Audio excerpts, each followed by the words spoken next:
In 5, 4, 3, 2, 1. Hey guys, what's up? We're back with another episode of P.S. You're Not Alone. I am so excited today because I have a great guest who is close to me, my actual friend and financial advisor, Mshon.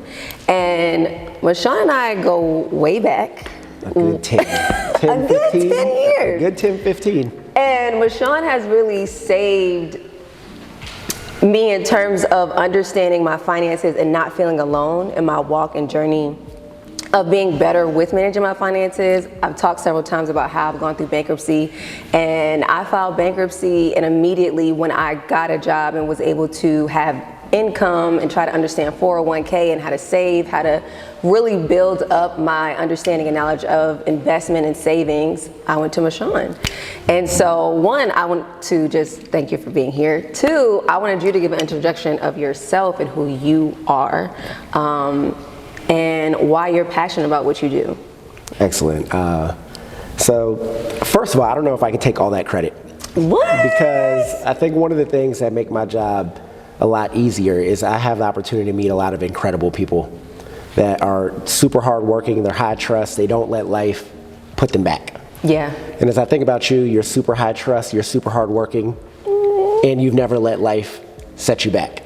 Thank and so you. As much as I've given you a framework and a structure and a strategy of what to do differently, now that you've got to experience life and want to do things differently, Yeah. I don't know. So I'll take credit for that piece, but I won't take Right. credit for the hard work because you did the hard work. I appreciate And that. so, y'all, my name is Mshon Pulliam, Wealth Management Advisor here in Atlanta, but serving clients nationwide, and really just have a great opportunity to create structure and strategy for good people that want to do things differently and have a lot more confidence in their financial path forward. Yeah, and I'll segue into our verse of the day because we do try to start with a verse. Yeah. But it's Proverbs 21:20, which says, "A wise man saves for the future." What are your ideas around saving, investment, and really having a mindset to do those things strategically? So I think the key word that you said there is the mindset to do it strategically. Because so often people are like, Mshon, what are these wealthy folks you're talking to? What are they doing? What are they doing differently? What am I not knowing? And really, you probably wouldn't be that impressed. Yeah, once you get in the But room. they believe they're good enough.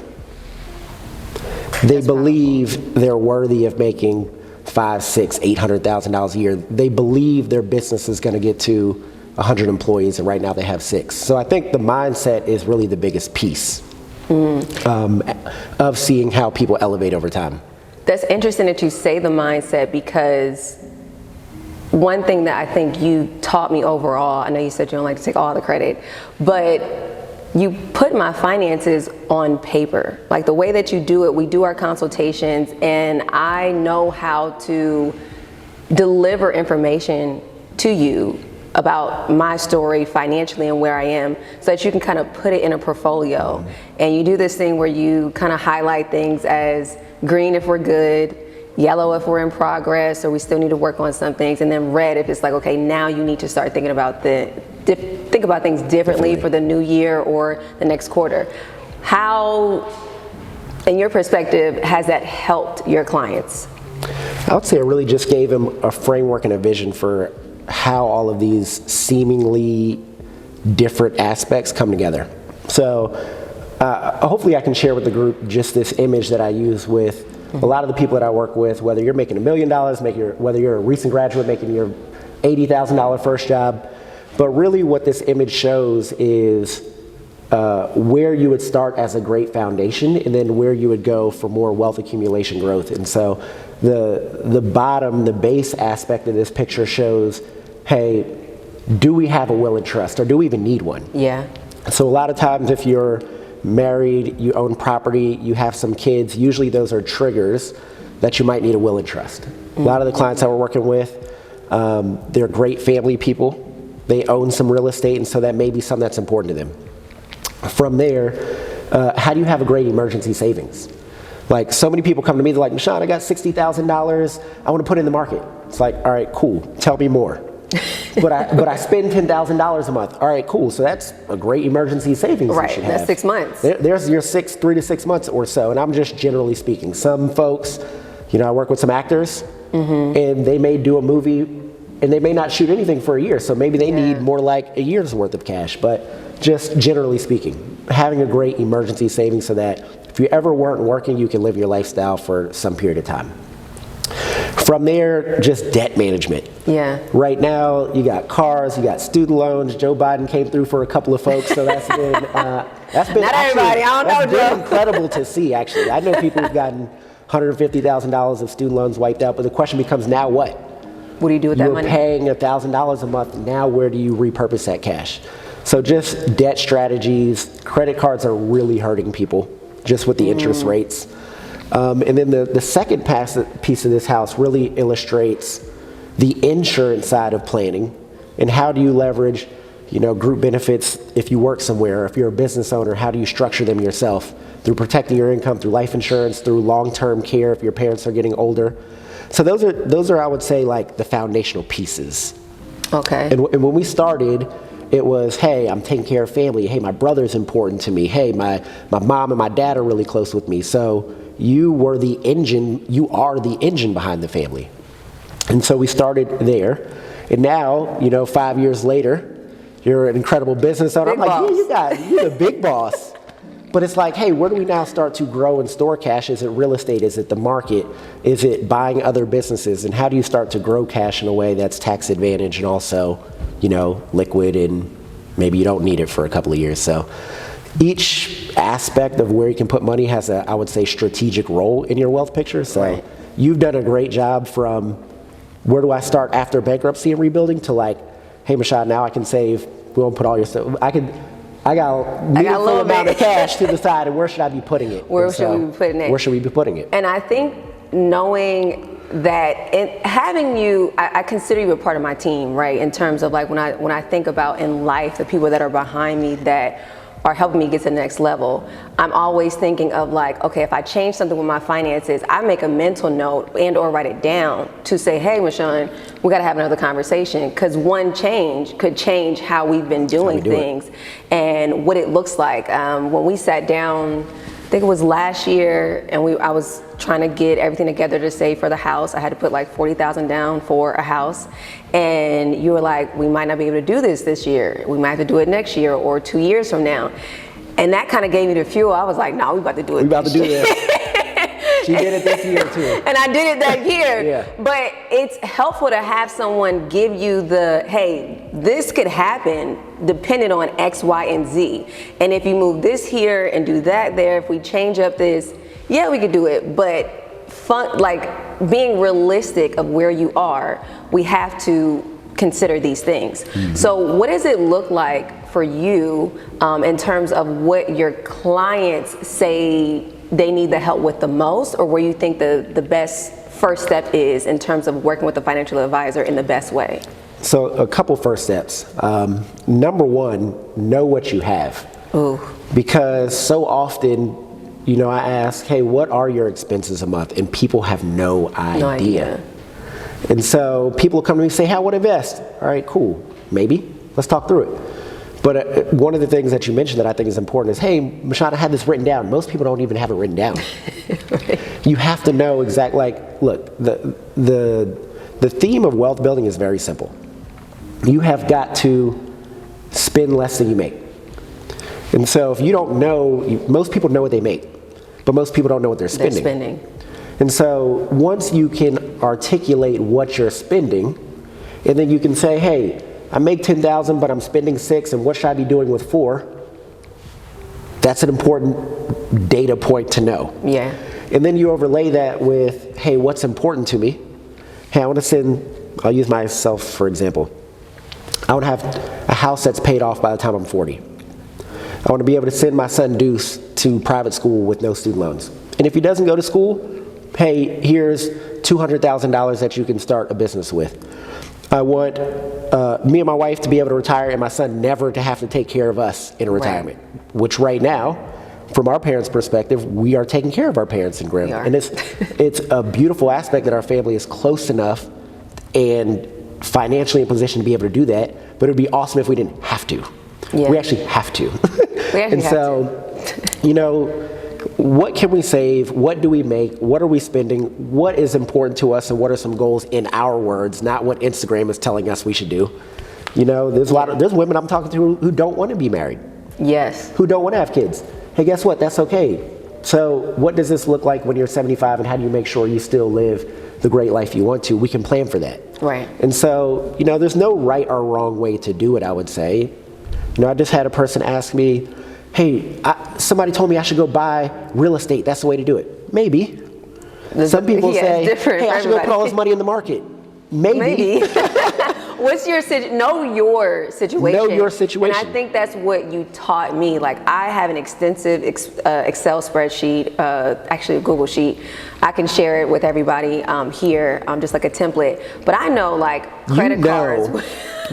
Dia knows where every dollar is going. I know where every dollar is going. That is important.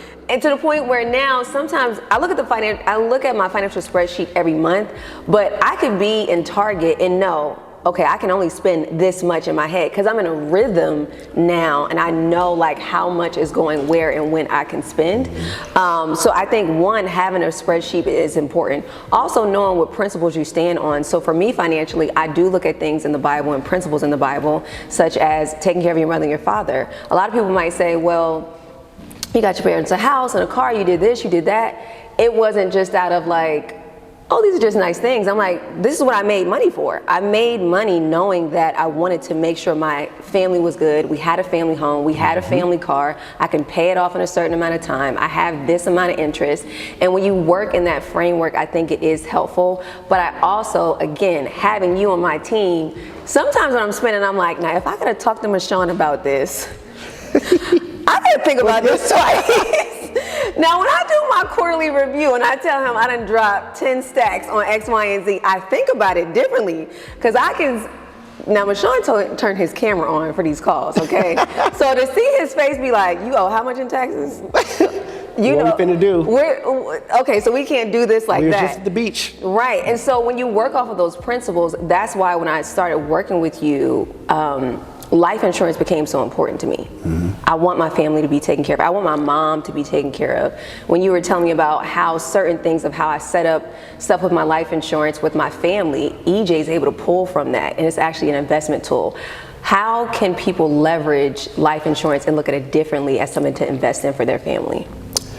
Before I answer the life insurance piece, one framework mindset that I would say as we're talking about wealth in general is wealthy people appreciate having a coach.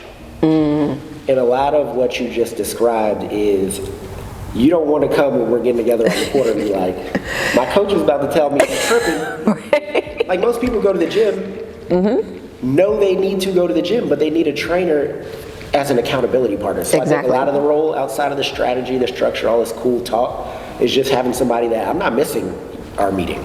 Yeah. And if it's serious to it's you, on the calendar. Right. So if it's important to the people you care about, you're not missing the meeting either.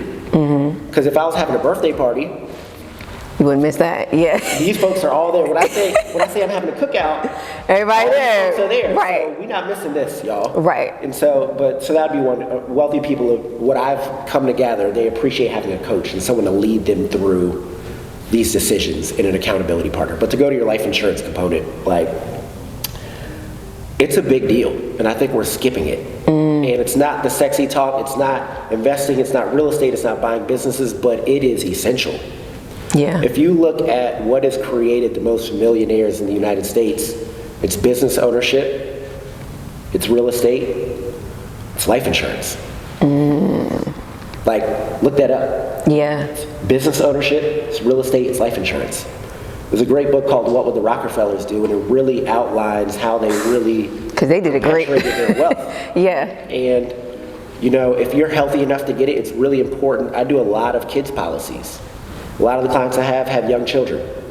And why would young kids get policies? Not because they're gonna pass away necessarily, but it's because it can grow over time in a tax advantage way to where you can leverage it later on in life. Right. And while everybody's living. There's a lot of great benefits to it. But I would say the structure of it is important.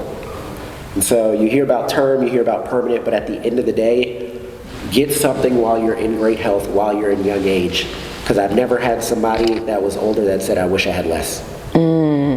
That's powerful, especially for our calls, because my mom joins our calls. So my mom will be on there. Now my brother EJ, who's behind the scenes, now that he's 18, I want him to be on there. But we've set up his life insurance policy, I think he was 14 or 15 when we set it up. Like 5 years ago. Yeah, like 5 years ago. And so now to look at the difference of where it grows and where it can go, to the fact that, you know, he can pull from that one day and get a house. Like, that's when you explained to me the variables and tools of how to use life insurance, it changed my perspective, because I'm like, oh, I'm setting him up for success.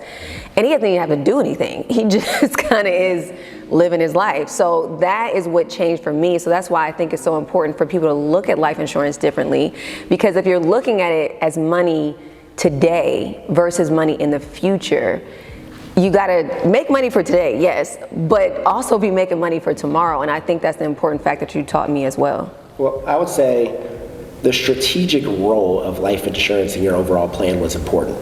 Because I do want to bring clarity to that, because there's a lot of reckless information on the internet, I would say. Yes. Hey, Mshon, I got this $10,000. I want to put this in my life insurance and I want to go buy a house next year. That's not the That's not how that works. place for it. Yeah. And I think when you're talking about life insurance, there's people there are money managers that just do 401ks and investment advice and assets under management, essentially. Mm-hmm. You have insurance salesmen that just sell insurance, and I think what's powerful about the work that we're doing is we can do the strategy, we can do the insurance, we can do the investment, and so realistically, the plan is more holistic. Yeah. Sometimes when you're talking to people who just do insurance, you can be over-leveraged in insurance and oversold it in a way to where that's not really how it works. Right. And so all I would say, my advice would be talk to people who are true professionals that got their Series 6, 7, SIE, CFP. There's a lot of people on the internet out here telling you to go find your money in life insurance, and they never study nothing. Right. Nor do they have it themselves. Mm-hmm. You know, the thing that I think is beautiful is everything that I'm telling Dia to do, I'm doing myself. Right. And that's a total different ball game than people out here just posting stuff on the internet and being reckless. And things change. Your situation changes. So last year, what I was putting in my 401k versus what I'm putting into it now, when you said, hey, you just got the house, you dropped $40,000, now you need to save. So we got to put less into your 401k and put more into your cash savings so that you have money available. Yep. So that changes the perspective. And actually, your advice helped, because I'm back at 40K in the 401k, which is crazy. It already jumped back up. And so now we're in a different space where it's like, now when I talk to you again going into January, it's like, okay, boom, we got the 401k back up, your savings is back up. Now we look at things differently. Now we move the money in a different way. And now we're talking about getting into stocks in terms of just having better selection with stocks. I'd really say it's a strategic role in listening to what people have to say. So if you're maxing out your 401k at $23,000, and then you say, hey, I'm planning to buy a house in the next year, and I need some cash for the down payment and the furniture and all that stuff, cool.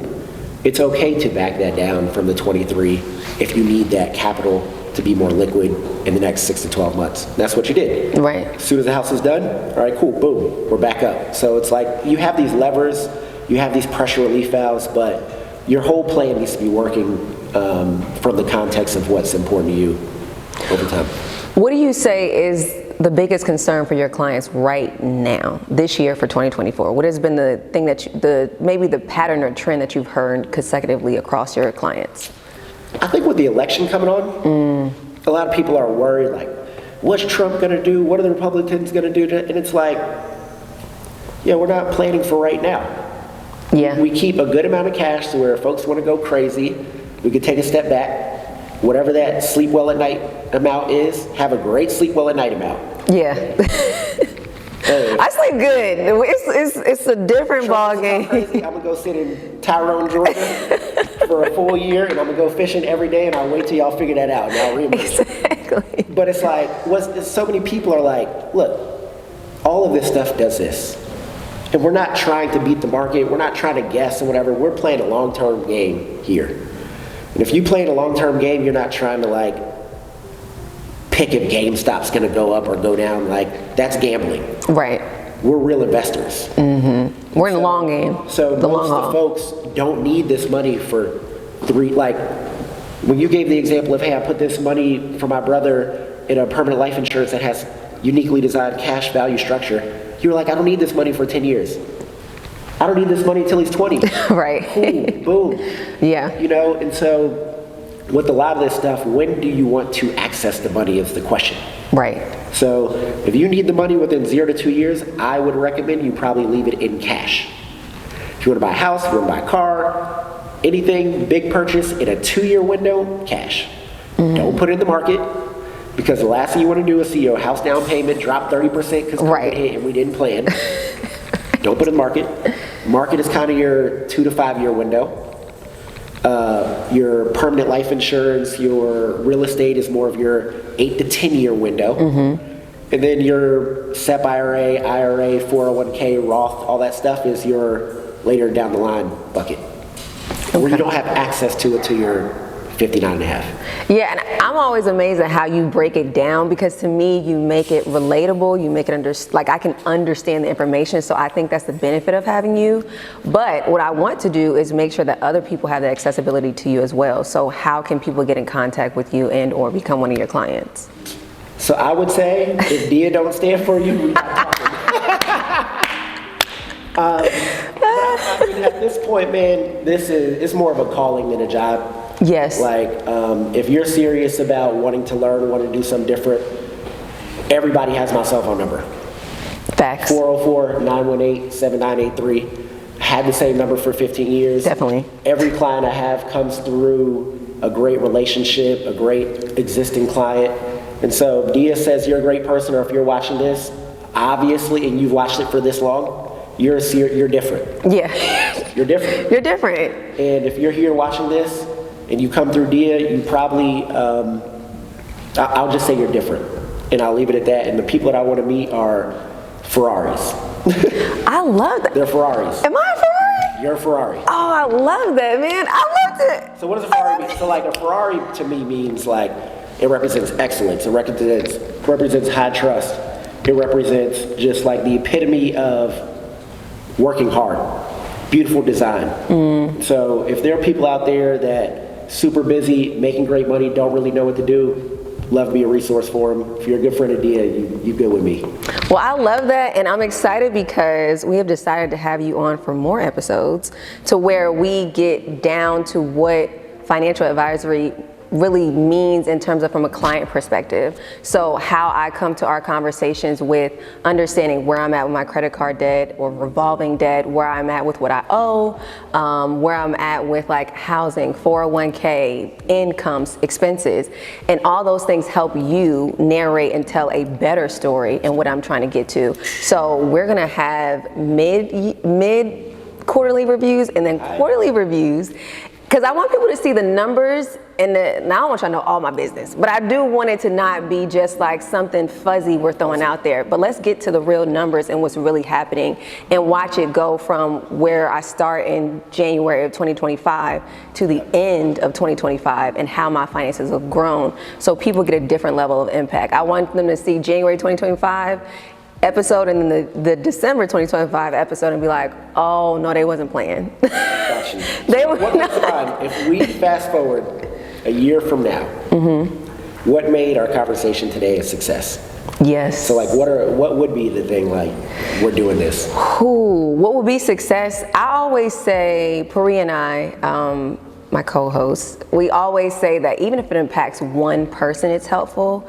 But I think my goal is to, one, start the conversation, like keep the conversation going. And two, I want to have clear metrics that are measurable. Like I wanted to, hey, Mshon, it's January 2025. By the end of this year, I want to save X amount of dollars. I want to have 6 to maybe even 9 months of my monthly expenses in my savings account, and I want to make sure that I'm investing here. I know one thing that we've talked about is me investing into stocks more. So I wanted to be able to do that, give a couple $1,000 a month into the stocks and let it sit and not just keep pulling from the market. So those were definitely the areas where I'm like, I want to see that change.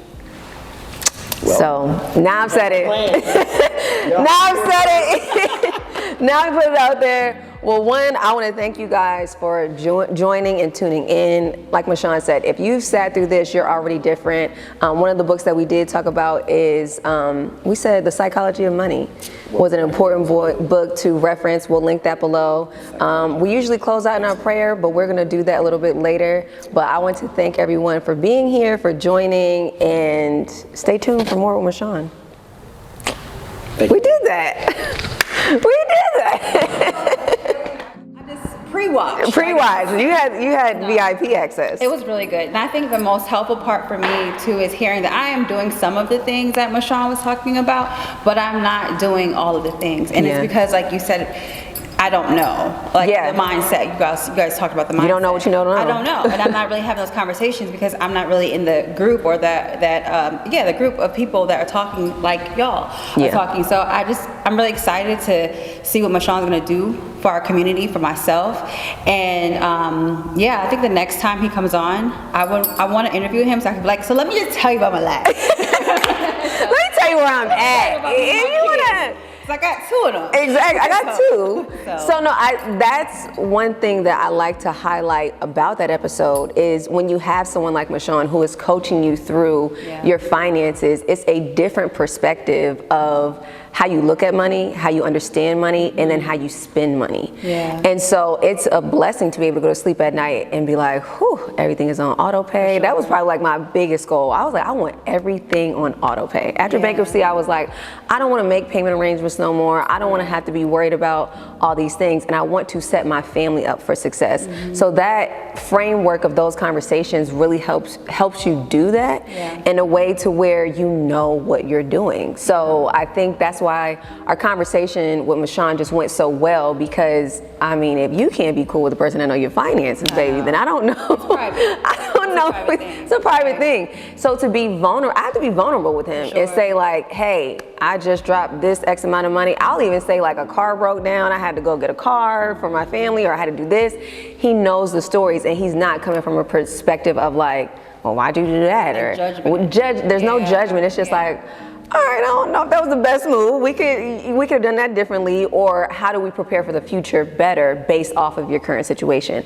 I came to him and I was coming from bankruptcy, and he wasn't looking at me any differently. He was like, all right, well, cool, let's fix this so you never have to do it again. And so when you have that relationship and that connection, and again, someone that is passionate about actually shaping the way, especially our community, talks about money, because I felt alone in my financial journey at times, because I'm like, yeah, I'm studying in school, but not from people in my community. And then when I get back to my community, subconsciously there's things that I had learned about money from how my mom managed money, how my dad managed money, or my family around me, that were not healthy ways of managing your finances. And now getting into that healthy space, Mshon is like the doctor that's kind of having the checkup, that's like, all right, so right. So I think that's a beautiful thing, and I want people to understand it doesn't necessarily have to, you know, if Mshon works for you, Mshon works for you. He works for me. If it's someone else, as long as you have someone that is actually educated and knowledgeable on what it is like to manage your finances for you and where you are, I think it's helpful to do that. And of course, we always like to have some words on what God says about money. And Proverbs 10:4 says, delicate hands bring wealth. And I think in that delicacy, you're looking at money more sensitively. You're not impulsive. You're having a relationship with money. So the first thing that we did was change my relationship with money. That's why it's been up ever since. I was like, oh, I got a good relationship with money. I had a bad relationship with money. All I knew was either spending it, and there was areas where I was investing in, but I didn't always invest it wisely, number one. And then number two, I didn't always consider my family as inclusively as I should have. So I want people to think about that too. When you get money, what is it for? Like, what's your why? And you and I had a conversation about that too, randomly. I was like talking to you, and you were saying I'm right there, because I'm like trying to figure out like, okay, I'm asking God for this money, but I heard him say, but what do you need it for? What exactly are you spending? And I think Mshon touched on that when he asked his clients, so what are your expenses? And they don't know exactly what it is. Where they are, because that's also God asking, what do you want this money for? You want to invest, where are you putting it? What are you doing with it? So I think that's awesome. I don't want to assume, right? I don't want to assume that people know, but what is bankruptcy? What is bankruptcy? Something you never want to go through. No, I'm just joking. I went through bankruptcy, I believe it was chapter 13. Lord knows, it's been so far removed from it now. I feel a lot better about it. But I had all my debts paid off. So I technically went into it, and you have to go to court, and I had to face Bank of America, Wells Fargo, any debtor that any lender that I owed money to, that I was in debt to.